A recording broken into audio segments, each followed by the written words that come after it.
নমস্কাৰ ছাত্ৰীসকল, তোমালোকক আজি মই সমাজ বিজ্ঞানৰ বিষয়টো পঢ়াম। তো সমাজ বিজ্ঞানৰ এটা চেপ্টাৰ মই আজি তোমালোকৰ লগত আলোচনা কৰিবলৈ মই ওলাইছোঁ। তো আমি আজি আলোচনা কৰিম অধ্যায় নম্বৰ 13। অধ্যায় নম্বৰ 13 আমাৰ দেশৰ সংবিধান। পেজ নম্বৰ হ'ল 78। তোমালোকে উলিয়াই লোৱা, কিতাপখনত তোমালোকে উলিয়াই লোৱা যে আমাৰ দেশৰ সংবিধান নামৰ এই পাঠটো আজি আমি আলোচনা কৰিম। তোমালোকে জানা ইয়াত কৈছে আমাৰ দেশ বুলিলে তোমালোকে কি বুজিলা? আমাৰ দেশ হ'ল আমাৰ দেশ এই ভাৰতবৰ্ষ, আমাৰ দেশখনৰ কথা কৈছে, ভাৰতবৰ্ষৰ কথা কৈছে। তো আমাৰ দেশৰ সংবিধান শব্দটো কি? সংবিধান শব্দটো তোমালোকে নিশ্চয় আগত শুনিছানে নাই? সংবিধান হ'ল কিছুমান নীতি নিয়ম যাৰ দ্বাৰা এখন দেশ বা এখন ৰাজ্য বা এখন অনুষ্ঠান বা প্ৰতিষ্ঠান সুচাৰুৰূপে পৰিচালনা কৰিব পৰা যায়। তো তোমালোকে মই কথাটো ভালকৈ বুজি পালা নে নাই মই নাজানো। মই আকৌ এবাৰ কৈছোঁ, তোমালোকে অলপ মনোযোগেৰে শুনি ল'বা যে সংবিধান কি? সংবিধান হ'ল কিছুমান নীতি নিয়ম। তোমালোকে ধৰা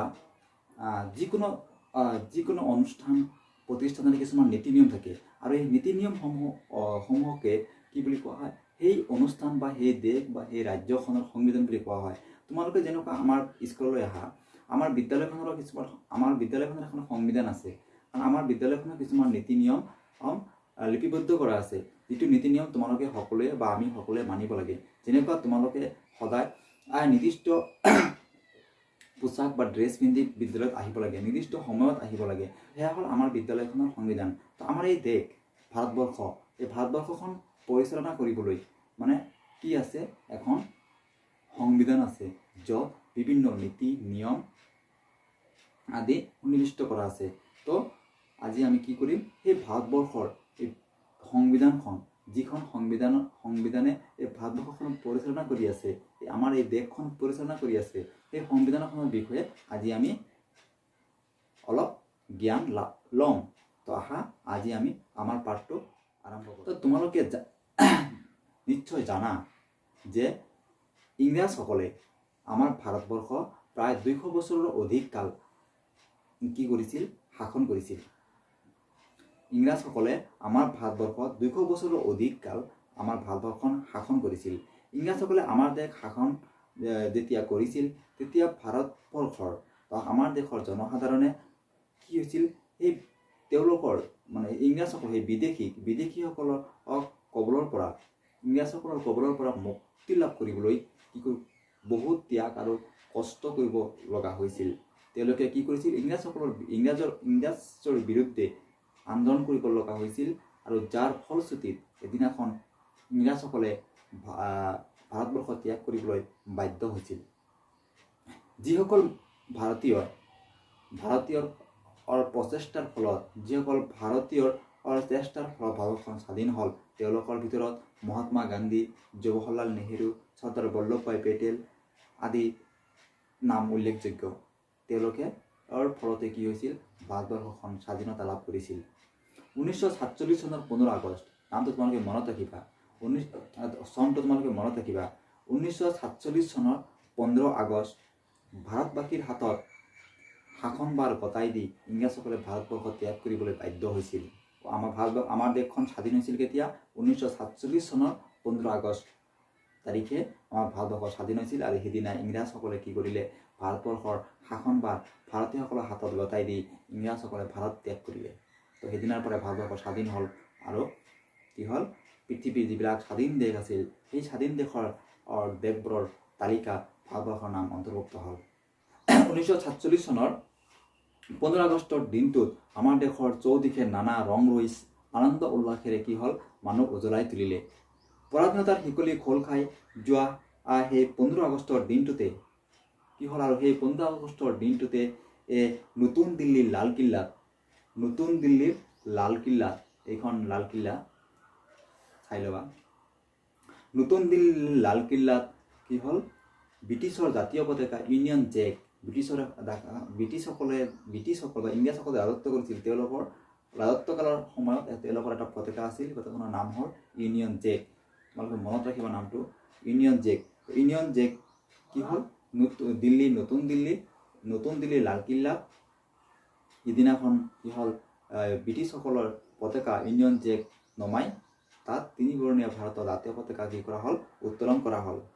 তোমালোকে দিল্লীলৈ গ'লেও আজিও দেখা পাবা লালকিল্লাত এতিয়াও কি হৈ আছে, জাতীয় পতাকাখন উৰি আছে। তো ভাৰতৰ কিছুমান বিশেষ ঠাইত সদায় জাতীয় পতাকাখন উৰি থাকে, প্ৰত্যেকটো সময়তে জাতীয় পতাকা উৰি থাকে, কিন্তু সকলো ঠাইতে আমি উৰাব নোৱাৰোঁ। এইটো আমি বছৰত দুবাৰ, যেতিয়া স্বাধীনতা দিৱস আৰু গণৰাজ্য দিৱস হয় তেতিয়া আমি পতাকাখন উত্তোলন কৰোঁ। আৰু বাকী কিছুমান বিশেষ ঠাইত জাতীয় পতাকাখন সদায়ে কি হৈ থাকে, উৰি থাকে। এতিয়া আমি মূল কথালৈ আহোঁ। তো আমি জানিলোঁ যে আমাৰ ভাৰতবৰ্ষখন ইংৰাজে শাসন কৰিছিল। তাৰপিছত বহু কষ্ট কৰি মহাত্মা গান্ধী, জৱাহৰলাল নেহৰু, চৰ্দাৰ বল্লভভাই পেটেলহঁতে আন্দোলন কৰি কি হ'ল, আমাৰ ভাৰতবৰ্ষখন স্বাধীন হ'ল। স্বাধীনতা হোৱাৰ পিছত কি হ'ল, আমাৰ মানুহে আনন্দ উল্লাসে ওলাই আহিল আৰু নতুন দিল্লীৰ এই লালকিল্লাত কি হ'ল, ইংৰাজৰ ইউনিয়ন জেকৰ ঠাইত ভাৰতীয় পতাকা উত্তোলন কৰা হ'ল। তাৰপিছত এই যে আমাৰ দেশখন স্বাধীন হ'ল, আমাৰ দেশখন আমাৰ নিজৰ হ'ল, আমাৰ শাসনভাৰ আমিয়ে পালোঁ। এতিয়া এই দেশখন আমি হঠাৎকৈ কেনেকৈ শাসন কৰিম, আমি নিজকে কেনেকৈ শাসন কৰিম, অৰ্থাৎ দেশখনক কেনেকৈ শাসন কৰিম। এতিয়া কথা হ'ল, আমি নিজক শাসন কৰা অৰ্থ হ'ল দেশক শাসন কৰা। নিজক শাসন কৰা মানে আমাৰ দেশখনক শাসন কৰা। দেশ শাসন কৰাৰ বাবে আমাক এখন আঁচনিৰ প্ৰয়োজন হ'ল। যে দেশখন যে শাসন কৰিম তাৰ বাবে এখন আঁচনিৰ প্ৰয়োজন হ'ল। আঁচনি থাকিলেহে প্ৰস্তুতি চলাব পৰা যায়, আৰু আঁচনি থাকিলেহে আমি প্ৰস্তুতি চলাব পাৰিম। আমাৰ দেশখন চলাবৰ বাবে কিছুমান নীতি নিয়ম ঠিক কৰি ল'ব লগা হ'ল। সেই নীতি নিয়মবোৰ লগাই আমাৰ দেশৰ সংবিধান ৰচনা কৰা হ'ল, যে আমাৰ দেশখন কেনেকৈ চলিব তাৰ বাবে কিছুমান নীতি নিয়ম ঠিক কৰা হ'ল। আৰু সেই নীতি নিয়মবোৰ লাগিয়ে আমাৰ দেশখনৰ এখন পূৰ্ণাংগ সংবিধান ৰচনা কৰা হ'ল। তো এতিয়া আহিল, নেক্সট হ'ল আমাৰ সংবিধান কি। এইবাৰ আমি জানিম সংবিধান কি। তো সংবিধান হ'ল মৌলিক নীতি বা আদৰ্শৰ পদ্ধতি, যাৰ দ্বাৰা দেশ, ৰাজ্য, কোনো অনুষ্ঠান আদি পৰিচালিত হয়। তো সংবিধান হ'ল মৌলিক নীতি বা আদৰ্শ। সংবিধান হ'ল কিছুমান মৌলিক নীতি বা আদৰ্শৰ পদ্ধতি, যাৰ দ্বাৰা এখন দেশ, ৰাজ্য বা অনুষ্ঠান আদি পৰিচালিত হয়। এখন দেশৰ কাম কাজ ভালদৰে পৰিচালিত হ'বলৈ হ'লে সেই দেশখনৰ বাবে কিছুমান নিৰ্দিষ্ট নীতি নিৰ্দেশনাৰ প্ৰয়োজন হয়। যে এখন দেশ মানে সুচাৰুৰূপে ভালদৰে পৰিচালনা কৰিবলৈ হ'লে, ভালদৰে চলাবলৈ হ'লে কি কৰিব লাগিব, কিছুমান নিৰ্দিষ্ট নীতি নিৰ্দেশনাৰ প্ৰয়োজন আছে। আৰু সংবিধানত এখন দেশ পৰিচালনাৰ নীতি নিৰ্দেশনা, ব্যৱস্থা আদিৰ কথা উল্লেখ থাকে। আৰু সংবিধানত কি থাকে, এখন দেশৰ নীতি নিৰ্দেশনা, ব্যৱস্থাপনা আদি উল্লেখ থাকে। প্ৰায় প্ৰত্যেকখন গণতান্ত্ৰিক দেশত, পৃথিৱীৰ প্ৰায় প্ৰত্যেকখন গণতান্ত্ৰিক দেশত একোখনকৈ সংবিধান থাকে, আৰু সেয়া লিখিত বা অলিখিত হ'ব পাৰে। যে লিখিত, সংবিধানখন লিখিত হ'ব লাগিব এইটো কথা নহয়, লিখিত বা অলিখিত দুয়োটা হ'ব পাৰে। তো কি আছে, পৃথিৱীৰ প্ৰায়বিলাক গণতান্ত্ৰিক দেশৰ একোখনকৈ সংবিধান আছে। সংবিধান একোখনে দেশ এখনৰ ৰাজনৈতিক, সংবিধানখনে কি কৰে, সংবিধান একোখনে দেশ এখনৰ ৰাজনৈতিক, অৰ্থনৈতিক, সামাজিক, সাংস্কৃতিক, ন্যায়িক আদি দিশসমূহ কি কৰে, তাতে প্ৰতিফলিত হয়। দেশখনৰ অৰ্থনৈতিক ব্যৱস্থা কেনেদৰে পৰিচালনা হ'ব, দেশখনৰ ৰাজনৈতিক ব্যৱস্থা, সামাজিক ব্যৱস্থা, সাংস্কৃতিক দিশসমূহ, ন্যায়িক দিশ বা আইন কানুন আদি সকলো কি হয়, সংবিধান এখনত প্ৰতিফলিত হয়। আমাৰ দেশৰ সংবিধান এইখন জানিবা, আমাৰ দেশৰ সংবিধান 1949 চনৰ 26 নৱেম্বৰ তাৰিখে গৃহীত হয়। আমাৰ দেশৰ সংবিধানখন 1949 চনৰ 26 নৱেম্বৰ তাৰিখে গৃহীত হয় যদিও সংবিধানখন 1950 চনৰ 26 জানুৱাৰীৰ পৰাহে সম্পূৰ্ণৰূপে কাৰ্যকাৰী কৰা হয়। এই চন দুটা ভালদৰে তোমালোকে মনত ৰাখিবা, যে আমাৰ সংবিধানখন 1949 চনৰ 26 নৱেম্বৰ তাৰিখে গৃহীত হয়, কিন্তু আমাৰ এই সংবিধানখন 1950 চনৰ অৰ্থাৎ তাৰ পিছৰ বছৰ এক বছৰ পিছত 1950 চনৰ 26 জানুৱাৰীৰ পৰাহে আমাৰ সংবিধানখন সম্পূৰ্ণৰূপে কাৰ্যকৰী কৰা হয় আৰু যাৰ বাবে আমাৰ দেশ 26 জানুৱাৰী দিনটো 26 জানুৱাৰী দিনটো আমি কি কৰোঁ গণৰাজ্য দিৱস হিচাপে পালন কৰোঁ। তো গণৰাজ্য দিৱস আমি কিয় পালন কৰোঁ যে গণৰাজ্য দিৱস আমি এইকাৰণে পালন কৰোঁ যে আমাৰ ভাৰতবৰ্ষৰ সংবিধানখন 1950 চনৰ 26 জানুৱাৰী তাৰিখে সম্পূৰ্ণৰূপে গৃহীত হৈছিল আৰু সেইবাবে আমাৰ দেশত 26 জানুৱাৰী দিনটো গণৰাজ্য দিৱস হিচাপে পালন কৰা হয়। তো সংবিধান কি তোমালোকে বুজিলা। এইবাৰ আমি আহোঁ সংবিধানৰ বৈশিষ্ট্য। আমাৰ দেশৰ সংবিধান পৃথিৱীৰ ভিতৰত আটাইতকৈ দীৰ্ঘতম সংবিধান। এই কথাখন মনত ৰাখিবা যে আজি সংবিধানৰ কিছুমান বৈশিষ্ট্য আলোচনা কৰিম আমি। তো প্ৰথম কথাটো হ'ল যে আমাৰ দেশৰ সংবিধানখন পৃথিৱীৰ ভিতৰত আটাইতকৈ দীৰ্ঘতম সংবিধান। পৃথিৱীৰ যিমানবোৰ দেশৰ সংবিধান আছে তাত সেই দেশবোৰৰ ভিতৰত আমাৰ ভাৰতবৰ্ষৰ সংবিধানখন আটাইতকৈ দীঘল সংবিধান। সংবিধানখন কেইটামান অধ্যায় অনুচ্ছেদ আৰু অনুসূচীত ভাগ কৰা হৈছে। যে আমাৰ ভাৰতবৰ্ষৰ সংবিধানখন কিছুমান অধ্যায় অনুচ্ছেদ আৰু অনুসূচীত 3টা ভাগত ভাগ কৰা হৈছে। তো সেই মৰ্মে ভাৰতীয় সংবিধানত 22টা অধ্যায় আছে। এইকেইটা তোমালোকে মনত ৰাখিবা যে আমাৰ সংবিধানৰ কেইটা অধ্যায় আছে 22টা অধ্যায় আছে, 444টা অনুচ্ছেদ আছে আৰু 12টা অনুসূচী আছে। এই কেইটা তোমালোকে ভালদৰে মনত ৰাখিবা। 22টা অধ্যায়, 444টা অনুচ্ছেদ আৰু 12টা অনুসূচী আছে। আমাৰ দেশৰ সংবিধানত নাগৰিকে উপভোগ কৰিবলগীয়া কিছুমান অধিকাৰ আৰু পালন কৰিবলগীয়া কিছুমান কৰ্তব্যৰ কথা উল্লেখ আছে। যে আমাৰ সংবিধানখনত ভাৰতৰ নাগৰিকসকলৰ কিছুমান অধিকাৰৰ কথা উল্লেখ আছে আৰু অধিকাৰ আৰু কৰ্তব্যৰ কথা উল্লেখ আছে। আমাৰ সংবিধান আইনৰ ওপৰত প্ৰতিষ্ঠিত আৰু নীতি নিয়মৰ সমষ্টি। যে আমাৰ এই সংবিধানখন আইনৰ ওপৰত প্ৰতিষ্ঠিত আৰু কি নীতি নিয়মৰ সমষ্টি। তোমালোকে মনত ৰাখিবা যে আমি কি বুজিলোঁ। মই তোমালোকক আৰু এবাৰ চিম্পলভাৱে কৈ দিছোঁ যে আমাৰ দেশৰ সংবিধানখন পৃথিৱীৰ ভিতৰত আটাইতকৈ দীঘলীয়া সংবিধান। আমাৰ দেশৰ সংবিধানখনক কিছুমান অধ্যায় অনুচ্ছেদ আৰু অনুসূচীত ভাগ কৰা হৈছে। সেই মৰ্মে ভাৰতীয় সংবিধানখন অৰ্থাৎ আমাৰ সংবিধানখনৰ 22টা অধ্যায়, 444টা অনুচ্ছেদ আৰু 12টা কি আছে অনুসূচী আছে। আমাৰ দেশখনৰ নাগৰিকসকলে ভোগ কৰিবলগীয়া কিছুমান অধিকাৰ আৰু পালন কৰিবলগীয়া কিছুমান কৰ্তব্যৰ কথা উল্লেখ আছে। তো আমাৰ সংবিধানখনত কি আছে নাগৰিকসকলৰ কিছুমান অধিকাৰৰ কথা উল্লেখ আছে। অৰ্থাৎ আমাৰ নাগৰিক কোন আমি, তো আমাৰ কিছুমান কি আছে অধিকাৰৰ কথা আৰু কৰ্তব্যৰ কথা সংবিধানখনত উল্লেখ আছে। আৰু আমাৰ সংবিধানখন কি আছে আমাৰ সংবিধানখন আইনৰ ওপৰত প্ৰতিষ্ঠিত আৰু নীতি নিয়মৰ সমষ্টি। বিভিন্ন নীতি নিয়মৰ কি আছে আমাৰ সংবিধানখন নীতি নিয়মৰ সমষ্টি। তো তোমালোকে বুজিলা সংবিধানখনৰ বৈশিষ্ট্যৰ বিষয়ে। আৰু কি আছে আমাৰ সংবিধানখন অতি আৱশ্যকীয় আৰু গুৰুত্বপূৰ্ণ। আমাৰ ভাৰতবৰ্ষৰ সংবিধানখন অতি আৱশ্যকীয় আৰু গুৰুত্বপূৰ্ণ।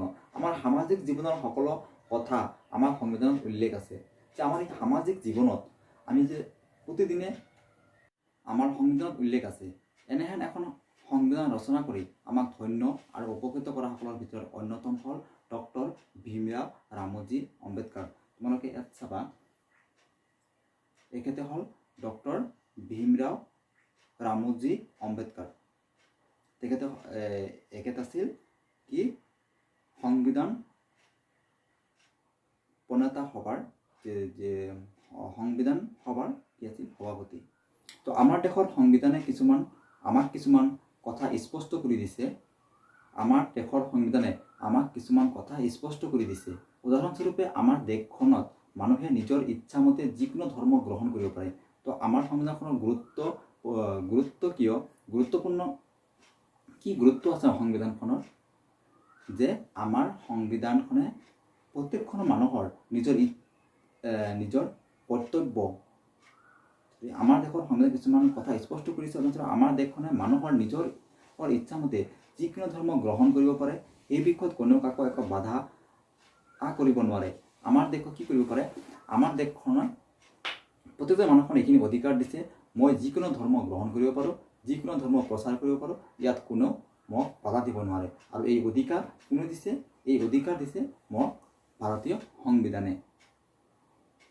আৰু দেশৰ ৰাইজে ৰজা লেখীয়া। আৰু ভাৰতীয় সংবিধানখনৰ মতে কি দেশৰ ৰাইজেই ৰজা, কাৰণ আমাৰ দেশখন গণতান্ত্ৰিক দেশ। আমি কাক ৰজা বনাম আমি নিৰ্বাচন কৰোঁ, হয়নে নহয়? তো আমাৰ দেশৰ ৰাইজেই ৰজা লেখীয়া। আমাৰ দেশত সকলো মানুহে আনৰ নিৰ্দিষ্ট অনিষ্ট আমাৰ দেশত সকলো মানুহে আনৰ অনিষ্ট নোহোৱাকৈ কিছুমান স্বাধীনতা আৰু নিৰাপত্তা উপভোগ কৰিব পাৰে। তো আমাৰ দেশৰ সকলো মানুহে কি আনৰ অনিষ্ট নোহোৱাকৈ কিছুমান স্বাধীনতা আৰু নিৰাপত্তা উপভোগ কৰিব পাৰে। আমাৰ দেশৰ সংবিধানৰ আমাৰ কাৰণে কি ৰক্ষা কৱচস্বৰূপ। আমাৰ এই দেশখনৰ সংবিধানখন হ'ল আমাৰ কাৰণে ৰক্ষা কৱচস্বৰূপ। আমাৰ দেশৰ সমূহ জনসাধাৰণৰ ইচ্ছা, আমাৰ এই দেশখনৰ সমূহ জনসাধাৰণৰ ইচ্ছা আশা প্ৰকাশ কৰা সংবিধানখন সময়ে সময়ে সংশোধন কৰা হয়। যে আমাৰ এই সংবিধানখন মাজে মাজে সংশোধন কৰা হয়। আমি ভাৰতীয় জনসাধাৰণে ভাৰতৰ সংবিধানৰ প্ৰতি সততে অনুগত্য। যে আমি ভাৰতীয় হিচাপে আমি ভাৰতীয়সকলে কি ক'ব লাগে, সংবিধানৰ প্ৰতি সততে অনুগত্য, সৎভাৱ ৰখাটো প্ৰয়োজনীয়। তোমালোকক আমি সকলোৱে মহান ভাৰতীয় হোৱাৰ গৰ্বৰে আগবাঢ়ি যোৱা। আমি সকলোৱে মহান ভাৰতীয় হোৱাৰ গৰ্বৰে আগবাঢ়ি যোৱা উচিত। তো আজিৰ পাঠখন ইমানেই আছিল। তো তোমালোকে কেইটামান কথা মনত ৰাখিবা যে ভাৰতৰ কেতবোৰ নিৰ্দিষ্ট ঠাইতে জাতীয় পতাকা উৰি থকা দেখা যায়। সকলো ঠাইতে জাতীয় পতাকা সদায় উৰি নাথাকে, কিছুমান কেতবোৰ নিৰ্দিষ্ট ঠাইতে জাতীয় পতাকা উৰি থকা দেখা যায়। ভাৰতীয় সংবিধানখন এখন লিখিত সংবিধান, কথাটো মনত ৰাখিবা। 1947 চনৰ 15 আগষ্টত ভাৰতবৰ্ষ স্বাধীন হয়। সংবিধানত এখন দেশ পৰিচালনা নীতি নিৰ্দেশনা ব্যৱস্থা আদি কি উল্লেখ থাকে। প্ৰত্যেক গণতান্ত্ৰিক দেশৰ একোখন সংবিধান থাকে। 1949 চনৰ 26 নৱেম্বৰত ভাৰতবৰ্ষৰ সংবিধানখন গৃহীত হয়। আৰু 1950 চনৰ 26 জানুৱাৰীৰ পৰা সংবিধানখন সম্পূৰ্ণৰূপে কাৰ্যকাৰী হয়। 26 জানুৱাৰী দিনটো ভাৰতবৰ্ষৰ গণৰাজ্য দিৱস হিচাপে পালন কৰা হয়। আৰু তোমালোকে জানা প্ৰত্যেক বছৰে আমি 26 জানুৱাৰী দিনটো গণৰাজ্য দিৱস হিচাপে পালন কৰোঁ। তো কিছুমান ইয়াত প্ৰশ্নমালা দিয়া আছে। প্ৰশ্নখিনি 26 জানুৱাৰী দিনটো কি দিৱস হিচাপে পালন কৰা হয় তোমালোকে এইটো জানাই। কৈ দিলোঁ গণৰাজ্য দিৱস। ভাৰতীয় সংবিধানখন কিমানটা অধ্যায় আছে? 22টা অধ্যায় আছে। লালকিল্লা ক'ত অৱস্থিত? নতুন দিল্লীত। এইখিনি আছিল আজিৰ পাঠ। তো তোমালোকে পাঠটো ভালদৰে পঢ়িবা, কিবা নুবুজিলে আমাক সুধিবা। ধন্যবাদ।